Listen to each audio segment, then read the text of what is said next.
हाय दोस्तों, आप सभी का आपके अपने YouTube चैनल हुसैन सर में स्वागत है। आज हम लोग मगध के उत्कर्ष में के क्रम में दूसरा वीडियो हम लोग यहाँ पे देखेंगे आप, ठीक है?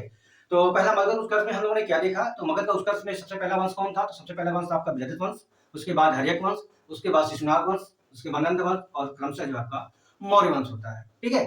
तो हम लोगों ने इससे पहले ये हर्यक वंश देखा और बृहद्रथ वंश के विषय में हम लोग चर्चा यहाँ पे कर चुके हैं। इसलिए प्लीज इस वीडियो को देखने से पहले आप उस वीडियो को आप देख लीजिएगा, ठीक है? जो कि बहुत ही इंपॉर्टेंट है आपके पास, ठीक है? तो आज हम लोग चर्चा करेंगे शिशुनाग वंश और नंद वंश के विषय में हम लोग चर्चा करेंगे।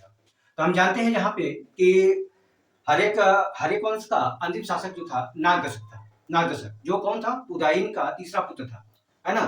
पहले उदयन के बाद अनिरुद्ध बैठता है, अनिरुद्ध के बाद उसका भाई मुंडक, उसका भाई, उसके बाद क्रम में आपका नागदशक बैठता है। नागदशक की कहा जाता है, नागदशक का जो है शिशुनाग जो क्या था? तो अमात्य था या मंत्री था। इसी ने जो है उसकी हत्या कर करके, नागदशक की हत्या कर करके एक नए वंश की जो है स्थापना करता है, जिसका नाम होता है अपने नाम से ही शिशुनाग वंश की स्थापना करता है।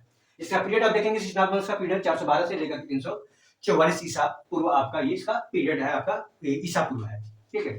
तो हम देखते हैं कि इसने क्या किया था। तो शिशुनाग वंश का संस्थापक कौन था? तो हम कहते हैं कि सबसे पहले रिपीटेड क्वेश्चन है आपके, बहुत बार कंपटीशन आपका पूछ चुका है, ये पूछता है सबसे इंपॉर्टेंट कि शिशुनाग वंश का संस्थापक कौन था? तो आप शिशुनाग वंश का संस्थापक जो है आपका कौन था? तो हम कह सकते हैं कि शिशुनाग था। उसके क्रम में देखेंगे आप, इसकी सबसे बड़ी उपलब्धि क्या थी? तो सबसे बड़ी उपलब्धि के कहेंगे हम लोग, तो इसकी शिशुनाग की सबसे बड़ी उपलब्धि जो थी आपकी, वो अवंती पर विजय। अवंती इसलिए कहा जाता है क्योंकि आप जानते हैं कि इससे पहले जो है आपका शासक जब बैठता है, हरेक वंश का शासक रहता है आपका बिम्बिसार। बिम्बिसार के राजवैद्य का नाम था जीवक। जीवक को सेवा के लिए जो है अवंती से और मगध से जो है क्लोज संबंध था आपका हरेक वंश में। इसका प्रमाण मिलता है कि राजा बिम्बिसार ने जो है जीवक को जो है अवंती का नरेश जो है इसको क्या कहते चंड प्रत्योक्त के लिए जो है सेवा में जो है भेजा था। उसी अवंती को जो है शिशुनाग क्या करता है कि लड़ाई के द्वारा, युद्ध के द्वारा जो है इसको विजित करता है और इसको जो है मगध के साम्राज्य में क्या करता है, मिला देता है। इसलिए ये इंपॉर्टेंट क्वेश्चन यहाँ पे हो जाता है कि शिशुनाग की सबसे बड़ी उपलब्धि क्या थी? तो अवंती को अपने मगध में मिलाना। एक दूसरा क्वेश्चन देखेंगे, इसने क्या किया था? तो पाटलिपुत्र से राजधानी जो है वैशाली से स्थानांतरित कर दिया। तो हम जानते हैं कि मगध की पहली राजधानी क्या वहां पे थी? तो मगध की पहली राजधानी थी गिरिब्रज। गिरिब्रज थी। उसके बाद जब बिम्बिसार गद्दी पे बैठता है, बिम्बिसार ने एक नए नगर की स्थापना करता है जिसका नाम था राजगिरी। तो उसने जो है गिरिब्रज से राजधानी परिवर्तित करके राजगिरी लेके आता है। राजगिरी के बाद आप देखेंगे तो उसके बाद उसका पुत्र जब गद्दी पे बैठता है अजातशत्रु। अजातशत्रु के बाद आपका उदयन बैठता है। उदयन ने एक नए नगर की स्थापना करता है गंगा और सोन नदियों के संगम पे, जिसका नाम था आपका पाटलिपुत्र। तो वो अपना राजधानी जो है राजगिरी से परिवर्तित करके कहां पे लेके जाता है? तो पाटलिपुत्र लेके जाता है, ठीक है? तो पाटलिपुत्र जो है हरेक वंश में देखा जाए तो पाटलिपुत्र राजधानी थी आपके पास, राजगिरी के बाद पाटलिपुत्र। तो पाटलिपुत्र से ये स्थानांतरित कर करके जो है राजधानी ये कहां लेके चला जाता है? वैशाली। कौन? तो शिशुनाग। इसलिए ये इंपॉर्टेंट है, ये आपका क्वेश्चन ऐसे बनता है कि शिशुनाग के समय जो है मगध की राजधानी कहां पे थी? तो आप कहेंगे वैशाली, ठीक है? ये होगा।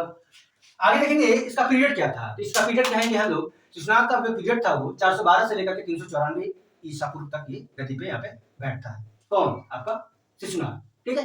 शिशुनाग का उत्तराधिकारी कौन था? तो शिशुनाग का उत्तराधिकारी था आपका कालाशोक। कौन था? कालाशोक। इसके पुत्र का नाम था कालाशोक। कालाशोक ही जो है शिशुनाग का जो है उत्तराधिकारी होता है। इसका एक उपनाम था जिसको काकवर्ण के नाम से भी जाना जाता है। किसको? तो आपसे क्वेश्चन आपका ये बनता है कि कालाशोक का उपनाम क्या था या क्या है? जिस प्रकार हम कह सकते हैं कि बिम्बिसार का उपनाम क्या था? बिम्बिसार को हम लोग श्रेणी के नाम से जानते थे। अजातशत्रु को किस उपनाम क्या था? तो कुणिक था। उसी प्रकार हम कह सकते हैं कालाशोक का उपनाम क्या था? तो काकवर्ण था। तो प्रश्न दृष्टि से बहुत इंपॉर्टेंट आपका ये हो जाता है, ठीक है? आप जानेंगे। उसके बाद देखेंगे कालाशोक का कार्यकाल क्या था? तो आप जानते हैं 394 ईसा पूर्व से लेकर के 366 ईसा पूर्व तक इसका कार्यकाल लगभग किताबों में लिखा मिलता है आपके पास। अगला टॉपिक देखेंगे कालाशोक पुनः वैशाली से पाटलिपुत्र स्थानांतरित करता है। क्या करता है? तो बाप ने क्या किया? बाप ने पाटलिपुत्र से राजधानी परिवर्तित करके वैशाली लेके जाता है और बेटा कालाशोक जो है क्या करता है? वैशाली से राजधानी परिवर्तित करके कहां पे लेके आता है? तो पाटलिपुत्र। तो यहाँ पे देखेंगे दो राजधानी मिलेंगी शिशुनाग वंश में, दो राजधानियां। एक शिशुनाग जो है पाटलिपुत्र से वैशाली लेके जाता है और कालाशोक जो है वैशाली से उठा करके पुनः जो है पाटलिपुत्र जो है स्थानांतरित आपकी राजधानी करता है।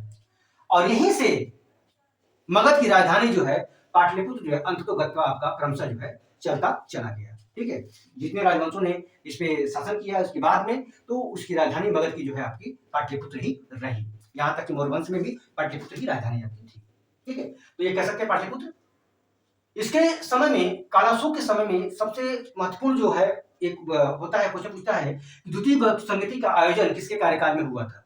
तो द्वितीय वल्लभ संगति का कार्यकाल आयोजन जो है किसके कार्यकाल में हुआ था, तो कालाशोक, कालाशोक है ना। द्वितीय वल्लभ संगति का आयोजन जो है कालाशोक के शासनकाल में हुआ था। शासक कौन था, तो कालाशोक था, है ना। स्थान कहाँ पे था, तो स्थान वही वैशाली की बात करता है, वैशाली में आता है ना। ये है। आगे अगला क्वेश्चन देखेंगे तो यहाँ पे अगला टॉपिक यहाँ पे आता है कि कालाशोक की मृत्यु के बाद राजधानी जो है इस समीप, कालाशोक की मृत्यु कैसे हुई थी। तो कालाशोक की मृत्यु ऐसे होती है कि एक समय था कि जब वो राजधानी के समय के बाहर जो है कहीं ना कहीं घूम रहा था, उसी समय एक व्यक्ति के द्वारा जो है इसकी क्या कर दी जाती है, छुरा घोप करके जो है इसकी हत्या कर दी जाती है। इसकी कालाशोक, जब कालाशोक की हत्या हो जाती है, ठीक है, तो उसके बाद कहा जाता है इसका शासक बनता है आपका नंदीवर्धन। नंदीवर्धन, तो ये क्वेश्चन आपसे पूछता है शिशुनाग वंश का अंतिम शासक कौन था। तो यहाँ से ये क्वेश्चन बहुत इंपॉर्टेंट हो जाता है। शिशुनाग वंश का अंतिम शासक जो आपका था नंदीवर्धन। ठीक है, तो यहाँ से देखिए सबसे इंपॉर्टेंट आपका है संस्थापक कौन है, यहाँ पे इंपॉर्टेंट है आपके पास। ठीक है, उसके बाद देखेंगे इसने किसको अपने में मिला लिया था मगध में, सबसे पहले तो अवंती को मिलाया, है ना। इसने क्या किया था, पाटलिपुत्र से राजधानी परिवर्तित करके कहाँ पे लेके चला गया, तो वैशाली में लेके गया। और कालाशोक क्या करता है, वैशाली से पुनः जो है राजधानी परिवर्तित करके आपके पाटलिपुत्र लेके आ जाता है। और यहाँ पे देखेंगे कालाशोक को किस नाम से, उपनाम से जाना जाता है, तो आप कहेंगे काकमाण। क्वेश्चन बनेगा आपसे कि काकमाण के नाम से किस सम्राट को जाना जाता था, तो आप कहेंगे कालाशोक। ठीक है, अगला देखेंगे इसी महानंदीवर्धन, नंदीवर्धन की हत्या करके महापद्मनंद ने जो है नंद वंश की स्थापना करता है। तो नंद वंश का पीरियड देखेंगे 344 बीसी से लेकर के 324 बीसी तक है आपका ईसा पूर्व। तो नंद वंश का संस्थापक कौन था, तो महापद्म नंद था आपके पास। इसने क्या किया था, पहली बार कलिंग पर विजय प्राप्त किया था। कहते हैं कि मगध में उस समय जो है मगध का सबसे शक्तिशाली सम्राट कौन था, ठीक है, मौर्य वंश से पहले, चंद्रगुप्त मौर्य से पहले की अगर बात करेंगे तो सबसे शक्तिशाली सम्राट जो था आपका था, उसका नाम था महापद्म नंद था। ठीक है, जिसने क्या किया था, सबसे पहले कलिंग पर विजय प्राप्त किया, यानी पहली बार कलिंग पर आक्रमण करता है और कलिंग को क्या करता है, विजित कर करके अपने अधीन मिला लेता है। और यहाँ पे क्या करता है, उसी जब कलिंग को विजित करता है उसी समय उसने एक नहर का निर्माण करवाया था। कहाँ पे, इसका उल्लेख कहाँ पे मिलता है, तो हाथी गुम्फा अभिलेख, हाथी गुम्फा अभिलेख में खारवेल का, खारवेल शासक रहे आपके पास, तो खारवेल ने जो है हाथी गुम्फा अभिलेख का उल्लेख में जो है किया है, गुफा का निर्माण करवाया था। उसी में जो है इस नहर का निर्माण, नहर के विषय में मिलता है कि महापद्मनंद ने जो है कलिंग में जो है एक नहर का निर्माण करवाया था। ठीक है, कहाँ पे मिलता है, तो हाथी गुम्फा अभिलेख। बहुत ही इंपॉर्टेंट क्वेश्चन आपके परीक्षा की दृष्टि से ये आपके यहाँ से है। ठीक है, तो कलिंग में आपका निर्माण कराया, आइए कहाँ पे मिलता है, हाथी गुम्फा अभिलेख। आगे देखेंगे आप, जब ये कलिंग पर आक्रमण करता है तो ये क्या करता है कि वहां के जैन प्रतिमा को जो है, जैन प्रतिमा, जैन किसकी जैन प्रतिमा, तो जीन सूरी है आपके पास, जीन सेन सूरी जो है यहाँ पे, है ना, इन्हीं की जैन प्रतिमा को क्या करता है महापद्मनंद जो है उठा करके कहाँ लेके आ जाता है, कलिंग से लेकर के मगध लेके चला आता है। ठीक है, तो कलिंग से जो है, ये क्वेश्चन आपका बनता है यहाँ पे कि नंद वंश का कौन सा शासक था जिसने जीन सेन की मूर्ति को कलिंग से उठा कर लेके आया था, आंसर आपका आएगा महापद्म नंद। ठीक है, आगे इसको पुराणों में जो है एक राट एवं एक छत्र के नाम से जाना जाता है, एक राट एवं एक छत्र के नाम से। तो क्वेश्चन आपका ये भी बनेगा आपके पास, एक राट या एक छत्र के नाम से नंद वंश के किस शासक को जाना जाता है, आप जानेंगे तो होता है आपका, कहेंगे आप महापद्म नंद को एक राट या एक छत्र के नाम से जाना जाता है। उल्लेख मिलता है कि जो व्याकरण के जो रचयिता थे आपके पाणिनि, वो कौन थे, तो महापद्मनंद के मित्र थे, ये आपका उल्लेख मिलता है। ठीक है, इसको भी आप जानेंगे कि व्याकरण के जो रचनाकार थे आपके पाणिनि, वो कौन थे, तो वो आपके महापद्मनंद के आपके मित्र थे। ठीक है, ये कह सकते हैं। यहाँ पे देखेंगे उसके बाद महापद्मनंद के बाद शासक कौन बनता है, तो महापद्मनंद के बाद शासक जो बनता है वो धनानंद।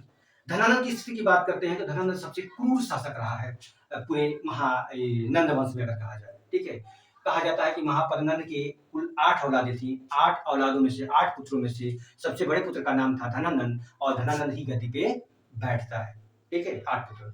ये भी कहा जाता है कि ये जाति से जो अगर कहा जाए, उल्लेख मिलता है कि ये आपका महापद्मनंद जो है किस जाति के थे, तो ये कहा जाता है कि शूद्र जाति का कहीं-कहीं पे उल्लेख आपका मिलता है, तो इसको आप जानेंगे। अगर कभी-कभी क्वेश्चन अगर बन जाता है तो उसको आप वहाँ से बना पाएँगे। ठीक है? तो ये क्या करता है कि धनानंद जो है महापद्मनंद का बड़ा पुत्र था, है ना? उल्लेख मिलता है कि इसके 8 पुत्र थे। ठीक है? किसके? महापद्मनंद के 8 पुत्र, 8 पुत्रों में से सबसे बड़े पुत्र का नाम था धनानंद, इसलिए वो गद्दी पे बैठता है। धनानंद की जब गद्दी पे बैठता है, इसका एक जो है मतभेद होता है उसी समय, क्योंकि उन्हीं के उसी के समकालीन थे आपके चाणक्य जिसका नाम था विष्णुगुप्त, है ना? या उनको चाणक्य के नाम से जानते हैं, जिन्होंने जो है अर्थशास्त्र की रचना की थी। तो अर्थशास्त्र का संबंध जो है किससे था, तो राजनीतिक विषय से था, आपका राजनीति शास्त्र से संबंधित आपका था। ठीक है, तो उसी की उन्होंने रचना किया था। इनका मतभेद हो गया था। धनानंद का जो है चाणक्य से मतभेद था। चाणक्य एक समय की थोड़ी सी छोटी सी घटना है, आप सभी लोग जानते होंगे यहाँ पे ये विद्वानों का सम्मेलन करता है धनानंद। उसी विद्वानों के सम्मेलन में जो है चाणक्य चले जाते हैं, है ना? और जब चले जाते हैं तो वहाँ पे कुछ ऐसी घटना घटित होती है जिसकी वजह से रुष्ट होकर के धनानंद जो है वहाँ पे निकल जाते हैं।